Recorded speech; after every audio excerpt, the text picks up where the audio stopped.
As an IT professional, you're used to managing things you can physically touch, right? Servers, switches, all those cables.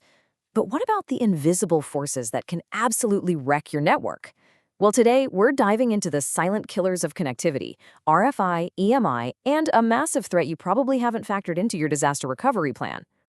Now, just so you know, this is part 5 of a 10-part series we're doing.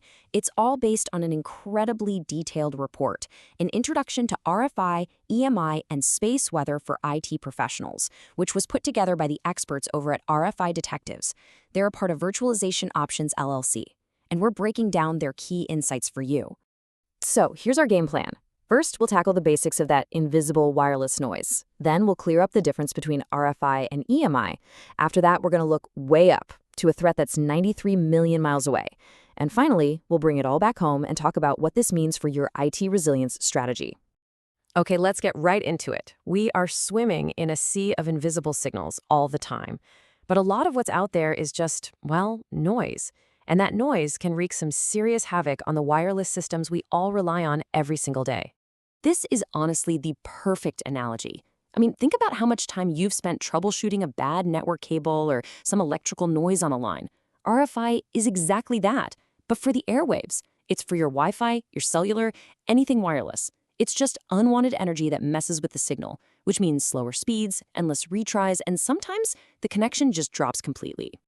Okay, so if RFI is that specific problem, you can think of EMI as the entire family of problems.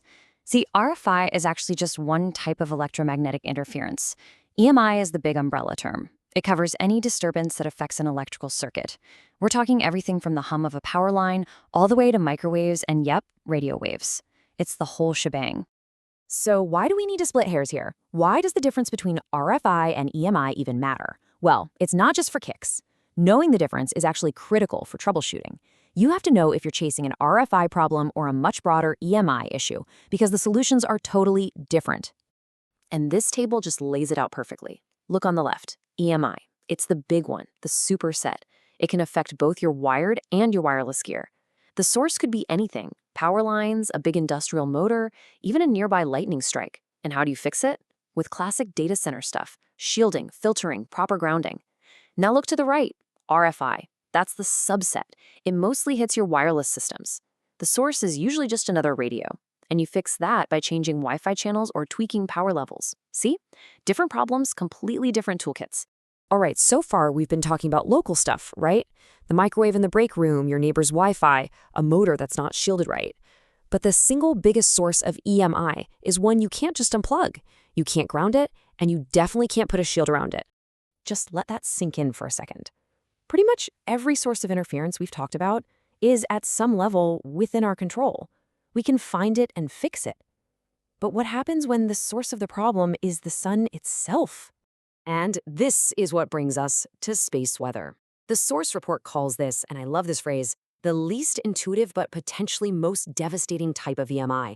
It's this constant flow of energy and particles shooting off the sun that, when a big event happens, can have a huge, huge impact on our technology right here on the ground.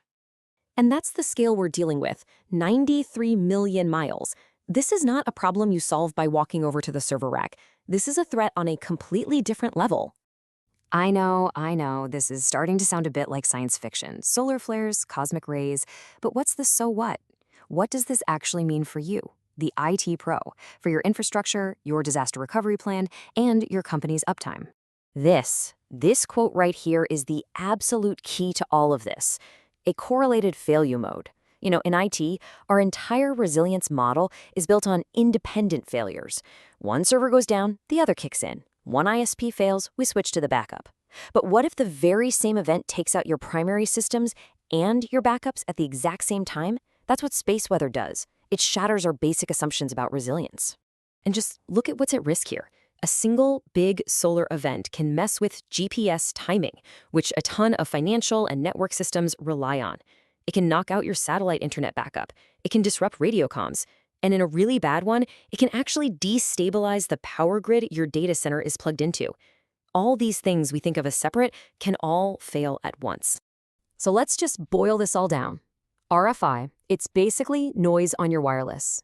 EMI, that's the big umbrella for any and all electrical disturbances.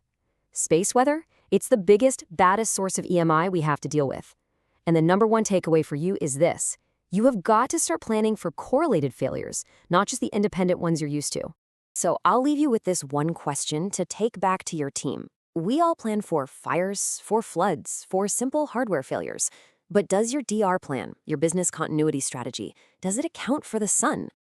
Thanks so much for tuning in. All of this critical information comes straight from that amazing report by RFI Detectives, which is part of Virtualization Options LLC. Seriously, you should go check out their full report. It's fantastic stuff.